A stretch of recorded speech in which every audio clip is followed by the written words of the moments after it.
افغانستان کے صدر اشرف غنی نے طالبان کے ساتھ عید کے موقع پر ہونے والی جنگ بندی میں 10 روز کی توسیع کا اعلان کرتے ہوئے مذاکرات کی پیشکش کی ہے، لیکن طالبان نے اسے مسترد کرتے ہوئے حملوں کا دوبارہ آغاز کر دیا ہے۔ اس سے پہلے طالبان نے 17 سالہ جنگ کے دوران پہلی بار 3 دن کی جنگ بندی پر عمل کیا اور اس موقع پر بہت سے شہروں سے طالبان جنگجو حکومت کے کنٹرول والے علاقوں میں داخل ہوئے اور مقامی آبادی کے ساتھ عید منائی۔ لوگوں کے ساتھ گھلنے ملنے کے مناظر کو طالبان قیادت نے اپنی تحریک کے لیے عوامی حمایت کی علامت قرار دیا ہے، جبکہ امریکی وزیر خارجہ مائک پومپیو کے ایک بیان کے مطابق ان تصاویر سے ظاہر ہوتا ہے کہ دونوں جانب کے قائدین مل بیٹھ کر گفتگو کر سکتے ہیں اور اپنے اختلافات کا حل ڈھونڈ سکتے ہیں۔ جنگ بندی کے دوران طالبان پر ہفتے اور اتوار کو ننگرہار میں مہلک حملے ہوئے، امکان ہے کہ یہ کارروائی داعش کی تھی۔ تاہم ناقدین کا یہ بھی کہنا ہے کہ طالبان جنگجوؤں کو شہروں میں آنے کی اجازت دے کر افغان حکومت نے سیکیورٹی کا خطرہ بھی مول لیا ہے۔ اس بارے میں ہم مزید بات کریں گے سیکیورٹی امور کے ماہر کامران بخاری سے۔ Kamran, welcome to View 360۔ سب سے پہلے تو میں یہی جاننا چاہوں گی کہ افغان حکومت اور طالبان کے درمیان جو جنگ بندی جس پہ طالبان نے 3 روز تک عمل کیا جاری رہی، اس سے کیا حاصل کیا دونوں سائڈز نے؟ دیکھیں، میں سمجھتا ہوں کہ جو افغان حکومت ہے اس کی جانب سے جو ہدف تھا وہ یہ تھا کہ وہ بالکل ہی طالبان کے سامنے لیٹ نہیں جائے گی، اور ان کا ایک مقام ہے جس کو طالبان نے ریکگنائز کیا ہے، تو ان کے لیے public relations point of view سے اشرف غنی کی جو انتظامیہ ہے ان کے لیے یہ ایک خوشائن بات سامنے آئی ہے، اور عوام کے اندر تھوڑا سا کانفیڈنس بلڈ ہوا ہے کہ یہ حکومت جو ہے نا گرنے والی نہیں ہے، اور یہ انسرجنسی کے ساتھ جو ہے ڈیل کر سکتی ہے، اور جو بات چیت چل رہی ہے کہ بھئی آپ آئیں ہمارے ساتھ مذاکرات کریں، وہ جو ہے وہ صرف بازگشت نہیں ہے، اس میں کچھ جو ہے وہ سٹینگ پاور بھی ہے۔ جہاں تک طالبان کا تعلق ہے تو طالبان کے لیے بڑا ضروری تھا، وہ ایک کلینڈسٹائن آرگنائزیشن ہے، ان کا عوام کے اندر اس طرح کی کوئی جو ہے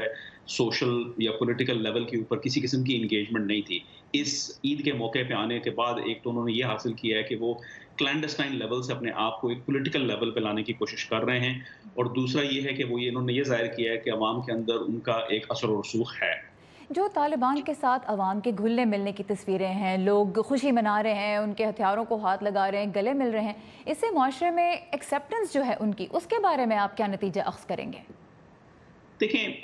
معاشرے میں ایکسیپٹنس پہلے سے تھی، اور ایون یہ حکومت کے لوگوں کے ساتھ لوکل لیول پہ جہاں جہاں طالبان کے جو ممبرز تھے انہوں نے آ کے تو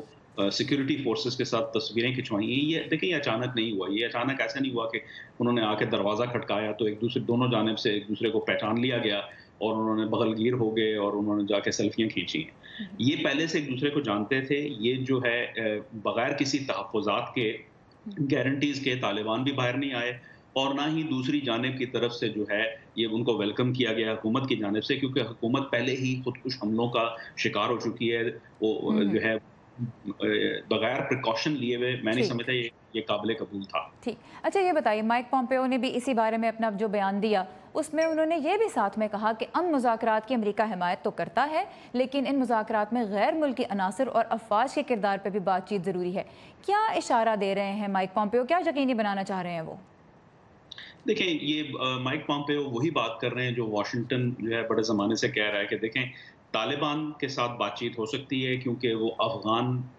جو نیشن ہے اس کا حصہ ہیں، وہ جو ہے جن کو انگریزی میں کوٹ ان کوٹ سنز آف دا سوئل کہتے ہیں، لیکن فورن فائٹرز، القاعدہ، داعش اور دیگر اور جو تنظیمیں وہاں پر جو ہے پناہ گزین ہیں، اپنا جنہوں نے پناہ لی ہوئی ہے طالبان کے ساتھ، ان کے ساتھ کسی قسم کا سمجھوتا نہیں ہے، ان کو علیحدہ رکھا جائے، اور یہ تو وہ جو لائنز دوبارہ کلیئرلی ڈرا کرنا چاہتے ہیں طالبان اور دیگر گروپوں کے درمیان جو اس وقت افغانستان میں سرگرم ہے، اور اس سب میں خاص طور پہ طالبان کو مذاکرات کی میز پہ لانے میں پاکستان کا بہت اہم کردار ہے۔ اور ابھی ہم نے دیکھا کہ صدر اشرف غنی نے پاکستان کی قیادت سے فضل اللہ کی ہلاکت کے بعد پھر یہ کہا کہ اپنی سرزمین پہ موجود جو دہشت گرد گروہ ہیں ان کے خلاف آپ بلا امتیاز کارروائی بھی کریں۔ تو پاکستان سے اب فضل اللہ کی ہلاکت کے بعد افغانستان کس قسم کے ایکشن کی توقع کر سکتا ہے؟ پاکستان کیا جواب میں دے سکتا ہے افغانستان کو ریئلسٹکلی؟ میں سمجھتا ہوں کہ آلریڈی ریسپروسٹی ہو چکی ہے، مجھے لگتا ہے کم از کم میرا اپنا یہ تجزیہ ہے کہ یہ کوئی اتفاق نہیں ہے کہ فضل اللہ کو جو ہے وہ ہلاک اسی ٹائم پہ ارد گرد کیا گیا جس ٹائم پہ یہ عید کے موقع کے اوپر جو ہے جو افغان طالبان کے عناصر ہیں وہ سامنے آئے اور انہوں نے سیلفیاں کھینچی اور عید منائی۔ تو میں سمجھتا ہوں کہ یہ چیز پاکستان کے اثر رسوخ یا